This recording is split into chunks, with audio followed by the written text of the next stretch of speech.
ନମସ୍କାର ବନ୍ଧୁଗଣ କର୍ମର ଫଳ ନିଶ୍ଚୟ ଭୋଗିବାକୁ ପଡ଼ିବ। ଏକ ଭିକାରୀର କାହାଣୀ। ଦର୍ଶକ ବନ୍ଧୁ, ଆମେ ଯେମିତି କର୍ମ କରିବା ସେମିତି ଫଳ ପାଇବା। ଆଜିର କାହାଣୀ ଜଣେ ଭିକାରୀର ଦୁଃଖ ଭରା କାହାଣୀ। ଆଜିର କାହାଣୀ ଏକ ମୋଟିଭେସନାଲ୍ ଅଟେ। ଏ କାହାଣୀରୁ ବହୁତ କିଛି ଶିଖିପାରିବା। ଆପଣମାନଙ୍କୁ ମୋର ଅନୁରୋଧ, କାହାଣୀଟି ଶେଷ ପର୍ଯ୍ୟନ୍ତ ଶୁଣନ୍ତୁ। କାହାଣୀ ଆରମ୍ଭ କରିବା ପୂର୍ବରୁ କାହାଣୀକୁ ଗୋଟିଏ ଲାଇକ୍ ନିଶ୍ଚୟ କରନ୍ତୁ। କମେଣ୍ଟ ବକ୍ସରେ ଜୟ ଶ୍ରୀକୃଷ୍ଣ ନିଶ୍ଚୟ ଲେଖନ୍ତୁ। ହେ ପ୍ରଭୁ, ଯେଉଁମାନେ କମେଣ୍ଟ ବକ୍ସରେ ଜୟ ଶ୍ରୀକୃଷ୍ଣ ଲେଖୁଛନ୍ତି ତାଙ୍କ ଘର ଧନ ଧାନ୍ୟରେ ପୂରି ଉଠୁ। ପ୍ରଭୁ ତାଙ୍କର ସବୁ ଦୁଃଖ କଷ୍ଟ ଦୂର ହେଉ। ପ୍ରତିଦିନ ଜଣେ ଭିକାରୀ କବାଟ ପାଖକୁ ଆସି ଭିକ ମାଗେ ଏବଂ ଘର ମାଲିକ ଘରୁ ବାହାରକୁ ବାହାରି ଯିବା ପାଇଁ କହେ। ମାତ୍ର ବେଳେବେଳେ ଭିକାରୀକୁ ଦୁର୍ବ୍ୟବହାର ମଧ୍ୟ କରେ। ଘର ମାଲିକ କହେ, ତୁ ବଞ୍ଚିଛୁ କାହିଁକି? ତୁ ସାରା ଜୀବନ ଏହିପରି ଭିକ୍ଷା ମାଗିବୁ କି? ତୁ ପୃଥିବୀରେ କାହିଁକି ଗୋଟିଏ ଭାର ହୋଇ ରହିଛୁ? ଏମିତି ସେ ମାଲିକ କହେ ଏବଂ ବେଳେ ବେଳେ ସେ କ୍ରୋଧରେ ସେହି ଭିକାରୀକୁ ଧକ୍କା ମଧ୍ୟ ଦେଇଥାଏ। ଏସବୁ ସତ୍ତ୍ୱେ ମଧ୍ୟ ଭିକାରୀ ପାଟିରୁ କେବଳ ଗୋଟିଏ କଥା ବାହାରେ ଯେ ଭଗବାନ ତୁମର ସବୁ ପାପକୁ କ୍ଷମା କରନ୍ତୁ। ଥରେ ମାଲିକ ତାର ବ୍ୟବସାୟରେ ଏକ ବଡ଼ କ୍ଷତିର ଖବର ପାଇଲା। ମାଲିକ ବହୁତ ଟେନସନରେ ଥାଏ। ଏହି ସମୟରେ ହଠାତ୍ ସେହି ଭିକାରୀ ତା ଦ୍ୱାରକୁ ଆସିବା ଦେଖି ମାଲିକ ବହୁତ ରାଗି ଯାଇଥାଏ। ମାଲିକ ରାଗରେ ନିଜର ଭାରସାମ୍ୟ ହରାଇ ଭିକାରୀ ଉପରକୁ ପଥର ଫିଙ୍ଗିଦିଏ। ପଥର ମାଡ଼ ହେତୁ ଭିକାରୀଙ୍କ ମୁଣ୍ଡ ଫାଟିଯାଏ ଏବଂ ତାଙ୍କ ମୁଣ୍ଡରୁ ବହୁତ ଜୋରରେ ରକ୍ତ ବାହାରିବାକୁ ଲାଗିଲା। ତଥାପି ଯନ୍ତ୍ରଣାରେ କାନ୍ଦି କାନ୍ଦି ଭିକାରୀ କେବଳ କହିଲା, ଭଗବାନ ତୁମର ସବୁ ପାପକୁ କ୍ଷମା କରନ୍ତୁ। ଭିକାରୀ ସେଠାରୁ ଚାଲିଗଲା। ମାଲିକ ଚିନ୍ତାରେ ପଡ଼ିଗଲା।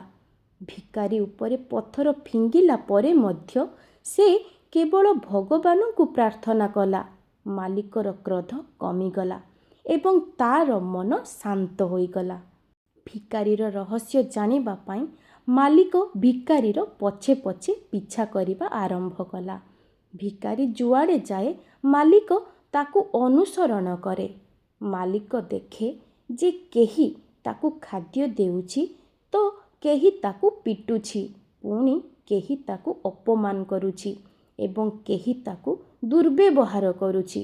ଭିକାରୀ ପ୍ରତି ଯିଏ ଯେମିତି ବ୍ୟବହାର କଲେ ମଧ୍ୟ ଭିକାରୀ କେବଳ ସମସ୍ତଙ୍କ ପାଇଁ ପ୍ରାର୍ଥନା କରି କହୁଥାଏ, ଭଗବାନ ତୁମର ସବୁ ପାପକୁ କ୍ଷମା କରନ୍ତୁ। ବର୍ତ୍ତମାନ ରାତ୍ରି ଆସିଗଲା। ଭିକାରୀ ତା ଘରକୁ ଫେରିଗଲା। ସେ ତା ଘରେ ପହଞ୍ଚିଲା, କିନ୍ତୁ ମାଲିକ ତାକୁ ଅନୁସରଣ କରିଥାଏ। ଜଣେ ବୃଦ୍ଧା ମହିଳା ଏକ ପୁରୁଣା ଭଙ୍ଗା ଖଟ ଉପରେ ବସିଥାଏ। ସେ ବହୁତ ଦୁର୍ବଳ ଏବଂ ଅସୁସ୍ଥ ଦେଖାଯାଉଥାଏ। ସେ ବୃଦ୍ଧା ଭିକାରୀର ପତ୍ନୀ ଅଟେ। ସ୍ୱାମୀ ଫେରି ଆସିଥିବାର ଦେଖି ସେ ଖଟରୁ ଠିଆ ହେଲା। ପତ୍ନୀ ସ୍ୱାମୀର ଭିକ ମାଗୁଥିବା ପାତ୍ରକୁ ଚାହିଁଲା ଏବଂ ସେଥିରେ କେବଳ ଅଧା ବାସି ରୁଟିଟିଏ ଥିଲା। ସେ ସ୍ୱାମୀ ଆଡ଼କୁ ଚାହିଁ କହିଲା, ତୁମେ ଆଜି ଖାଲି ଏତିକି ପାଇଛ କି ଏବଂ ତୁମ ମୁଣ୍ଡରୁ ରକ୍ତ ବାହାରୁଛି? ତୁମେ ଏହି ଆଘାତ କିପରି ପାଇଲ? ବୃଦ୍ଧ ଭିକାରୀ କହିଲା, ଆଜି ମୁଁ କେବଳ ଏତିକି ପାଇଲି। କେହି କିଛି ଦେଲେ ନାହିଁ। ସମସ୍ତେ ମୋତେ ଦୁର୍ବ୍ୟବହାର କଲେ ଏବଂ ଜଣେ ମାଲିକ ପଥର ଫିଙ୍ଗିବା ଦ୍ୱାରା ମୋ ମୁଣ୍ଡ ଫାଟିଯାଇଛି। ଏକ ଗଭୀର ଥଣ୍ଡା ନିଶ୍ୱାସ ନେଇ ବୃଦ୍ଧ ଭିକାରୀ ପୁଣି କହିଲା, ଏହା ଆମ ପାପର ଫଳାଫଳ। ତୁମର ମନେ ଅଛି କିଛି ବର୍ଷ ପୂର୍ବେ ଆମେ କେତେ ଧନୀ ଥିଲେ? ଆମର କ'ଣ ନଥିଲା?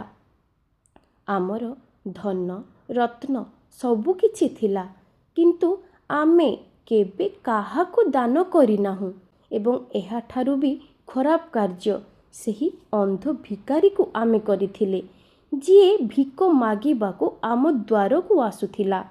ବୃଦ୍ଧ ପତ୍ନୀଙ୍କ ଆଖିରୁ ଲୁହ ଆସିଗଲା। ସେ କହିଲା, ହଁ, ଆମେ ସେହି ଗରିବ ଅନ୍ଧ ଲୋକ ପାଇଁ ବହୁତ ଖରାପ କାମ କରିଥିଲେ। ତାକୁ ଅପମାନିତ କରିଥିଲେ। ତାକୁ ଖାଇବା ପାଇଁ ରୁଟି ବଦଳରେ କାଗଜ ଦେଉଥିଲେ। ଆମେ ତାକୁ ପରିହାସ କରୁଥିଲେ ଏବଂ ବେଳେ ବେଳେ ତାକୁ ମାଡ଼ ମଧ୍ୟ ମାରୁଥିଲେ। ମୁଁ ତାକୁ କେବେ ବି ଭଲ ରାସ୍ତା ଦେଖାଇ ନଥିଲି। ଥରେ ମୁଁ ତା ମୁହଁରେ କାଦୁଅ ଫିଙ୍ଗି ଦେଇଥିଲି ଏବଂ ସେ ସର୍ବଦା ଦୁଃଖରେ କହୁଥିଲା ଯେ ତୁମର କାର୍ଯ୍ୟ ପାଇଁ ଭଗବାନ ତୁମକୁ ନିଶ୍ଚୟ ଦଣ୍ଡ ଦେବେ।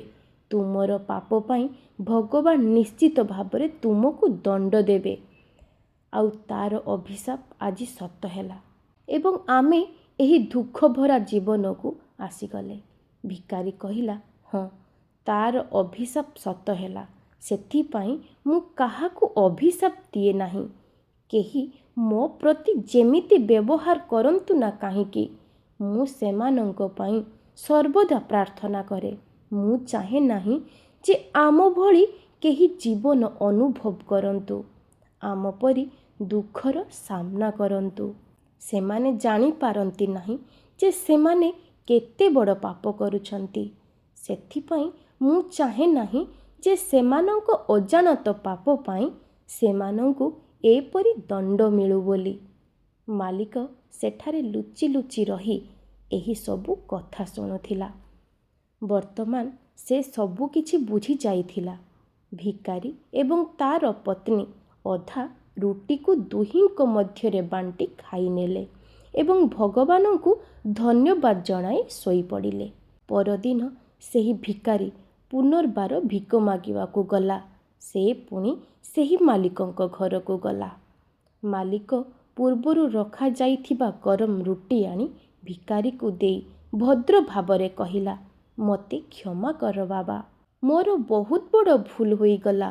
ବୃଦ୍ଧ ଭିକାରୀ କହିଲା, ଭଗବାନ ତୁମର ମଙ୍ଗଳ କରନ୍ତୁ। ଏହା କହି ସେ ଆଗକୁ ଚାଲିଗଲା।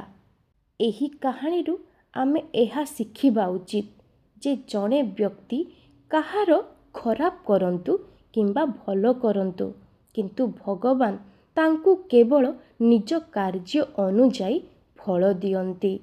ଯଦି ଭଗବାନ ଦୃଶ୍ୟମାନ ନ ହୁଅନ୍ତି, କିନ୍ତୁ ଏହା ସମ୍ପୂର୍ଣ୍ଣ ସତ୍ୟ ଯେ ତାଙ୍କ ଖାତାରେ ସବୁକିଛି ଅତି ସଠିକ୍ ଭାବରେ ହିସାବ କରାଯାଏ। ତେଣୁ ଯେତେବେଳେ ଆପଣ କାହା ପାଇଁ କିଛି କରୁଛନ୍ତି ତ ଭଲ ହିଁ କରନ୍ତୁ। କାହାଣୀଟି କେମିତି ଲାଗିଲା କମେଣ୍ଟ କରି ନିଶ୍ଚୟ ଜଣାନ୍ତୁ।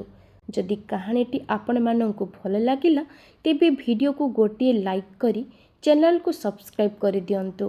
ବିଶ୍ୱାସ କରନ୍ତୁ, ଏହି ଚ୍ୟାନେଲରେ ଏମିତି ଜ୍ଞାନବର୍ଦ୍ଧକ କଥା ଶୁଣିବାକୁ ପାଇବେ।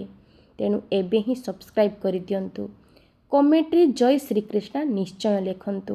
ଆଜି ପାଇଁ ରହୁଛି, ନମସ୍କାର।